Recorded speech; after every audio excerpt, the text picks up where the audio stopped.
రాహుల్ గాంధీ పుట్టినరోజు సందర్భంగా మనం ఈరోజు ఈ ప్రోగ్రాము జరుపుకుంటున్నామంటే మన రాహుల్ గాంధీ గారు అదేవిధంగా మన సోనియమ్మ గారు వారి తెలంగాణ తెచ్చిరు కాబట్టి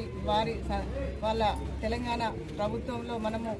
ఇంత ఘనంగా మన రాహుల్ గాంధీ గారి పుట్టినరోజు సందర్భంగా ఆయనకు జన్మదిన శుభాకాంక్షలు తెలియజేస్తూ మరెన్నో పుట్టినరోజులు చేసుకోవాలని మన రాహుల్ గాంధీ గారి ఆరోగ్యాలతో ఐశ్వర్యాలతో ఉండాలని ఆ భగవంతుడిని నేను కోరుకుంటూ all India Congress party president అయినటువంటి రాహుల్ గాంధీ గారి జన్మదిన సందర్భంగా ఈరోజు మందమరి కాంగ్రెస్ పార్టీ ఆధ్వర్యంలో వారి జన్మదిన వేడుకలు ఘనంగా నిర్వహించుకోవడం జరుగుతుంది. మరి వారు రానున్న రోజుల్లో ఈ భారతదేశానికి మళ్ళీ ఇందిరమ్మ రాజ్యం రావాలంటే రాహుల్ గాంధీ గారు ప్రధానమంత్రి కావాల్సిన అవసరం ఎంతైనా ఉంది. ఈ దేశానికి త్యాగం చేసినటువంటి కుటుంబం